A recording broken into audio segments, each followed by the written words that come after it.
And on this issue, Hillary was asked about it. She was doing a book signing event in Colorado. Now, her book is called Hard Choices. Let me break a little news to you right here. There was a book written 31 years ago by a former Secretary of State, Cyrus Vance. Cyrus Vance was Secretary of State to the second worst president in modern history, Jimmy Carter, obviously the first being Barack Milhouse Hussein Obama. And Cyrus Vance's book is named Hard Choices. So Cyrus Vance, a former Secretary of State to a failed president in 1983, is entitled Hard Choices. Hillary Clinton's book, Secretary of State to a failed president, Barack Milhouse Hussein Obama, is named Hard Choices. I guess the title was a hard choice, Mr. Producer, because she stole it from Cyrus Vance. Just saying. I think she's in many ways an empty pantsuit. I really do. She's Barack Obama in a dress, or a pantsuit, as I'm wont to say. In any way, Hillary Clinton's at an event in Colorado today, and she's asked about the Bergdahl decision. Cut 6, go. If you were still in office today as Secretary of State... Stop. God forbid.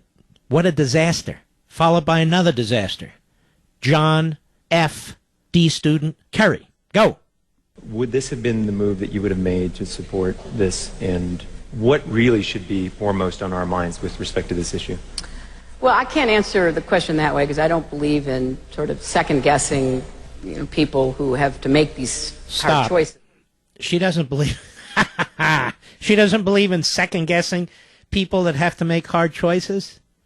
I believe she did that throughout the Bush administration, at the top of her lung, screeching from the Senate floor. So, there you go. She doesn't believe in second-guessing the people that have to make these hard choices. Of course not. Go ahead. But I would make a couple of points. First, we do have a tradition, and I ascribe to it. It's a tradition that I think is not only one embedded in our military, but in our country, and that is we try not to leave any of our soldiers on the field. Stop. Let this line. The soldier left the field to join the Taliban. Now, he may have been maltreated when he was there. There's a report in the Daily Mail that he was teaching them how to use explosives and so forth. We need to know exactly who this guy is and exactly what he did. And we have a right to know it. We're the people. And maybe he left his unit in order to hunt down the Taliban and kill them with his bare hands one by one. Right? And for 5 years, he fought them in the woods. He fought them in the hills. He fought them in the valley. He resisted them like nobody else could. The problem is, virtually everybody who was with him on our side says he's a deserter. Maybe all of them are lying. Maybe Susan Rice is right. He served the country honorably. So why don't they make him available to the nation? He's a conquering hero. Now, that said, this line that we don't leave any of our soldiers on the field, he left his unit. We didn't leave him anywhere. He left them. And notice Hillary Clinton doesn't point out that somebody's son, 6 of them, brother, father, what have you, died trying to find him. And some say more. So pardon me if my heartstrings can't be pulled on this one. Go ahead. Sure that... All right, now stop. And every time these leftists speak, they have the clapping seals in the audience. We're going to take your health care away. What? Oh, yes. Oh, good. We're going to raise your taxes. Yay! We're going to open the borders so you lose your jobs to illegal... Oh, great! We're going to slash the military, hollow it out. Oh, wonderful! We're going to drive up the price of energy. Oh, cool. Yes, yes. All right, what else did she say? That's it. That's enough. Quite frankly, for me anyway, listening to her would be much worse than waterboarding. Have you ever been waterboarded? No, but I've listened to her. As a matter of fact, maybe what we ought to do, if we really want to torture the subhuman barbarian terrorists who are at Guantanamo Bay, rather than feed them 5 times a day and do their laundry and make sure they have the appropriate toothpaste and so forth, maybe what we ought to do is force them on the Michelle Obama school lunch diet. What do you think of that, Mr. Producer? Or would they go to The Hague and complain that they're being tortured? What is this crap? We can't eat this crap.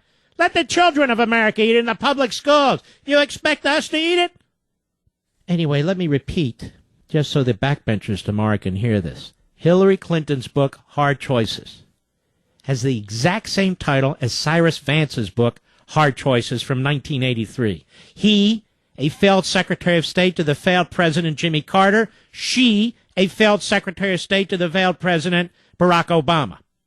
Couldn't even come up with a different title. Let's see, what should we call it? Profiles and that's taken.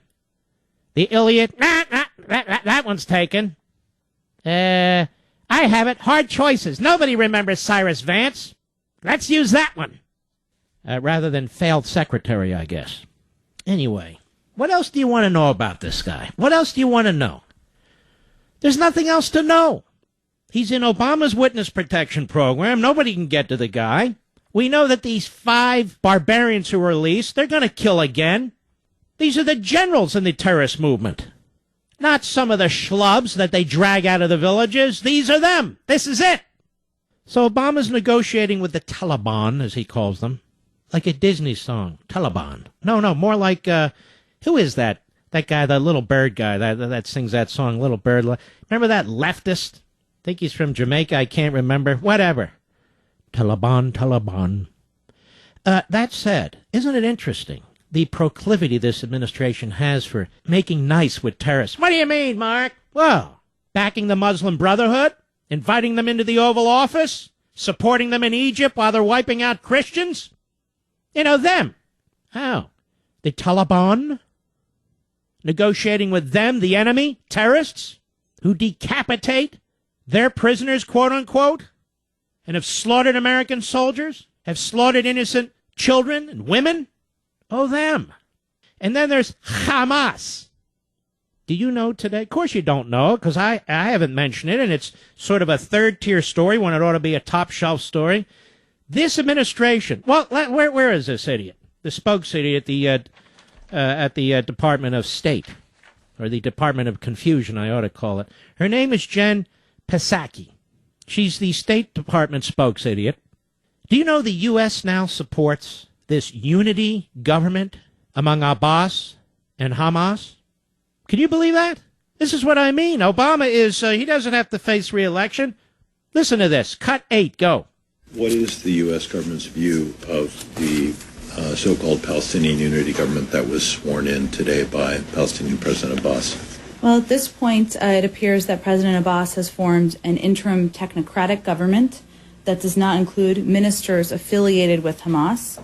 Moving forward, we will be judging this government by its actions. Now, stop. Listen to these bureaucrats. Listen to these buffoons. They're trying to conceal what we see in the full light of day. The two factions have gotten together, the terrorist wing with the terrorist wing.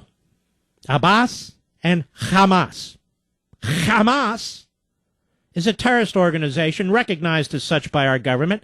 So in order to recognize it, she has to say they formed an interim technocratic government. What the hell is an interim technocratic government? Nobody knows. We'll call it an interim technocratic government. So now we're dealing with and recognizing another terrorist organization. But whatever you do, don't secure the southern border, because they'll never come back.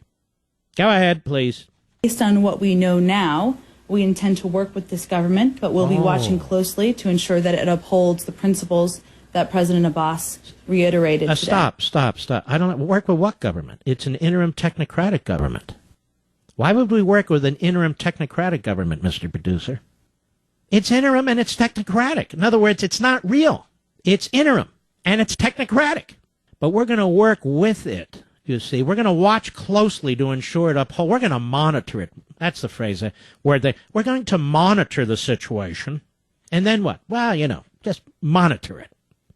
And we want to make sure they uphold those bold principles espoused by President Abbas. What principles?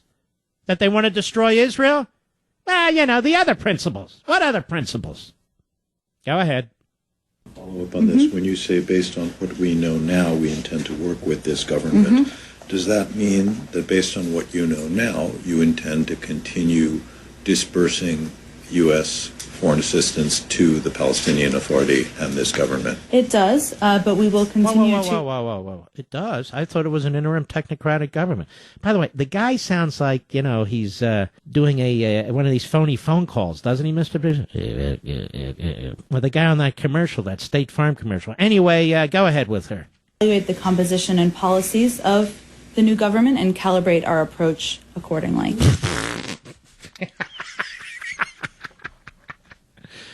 She said, it does, but we will continue to evaluate the composition and policies of the new government. No, it's the new interim technocratic government. Get your own propaganda straight. And calibrate our approach accordingly. God, please help us. God, please help us. Do we really deserve this?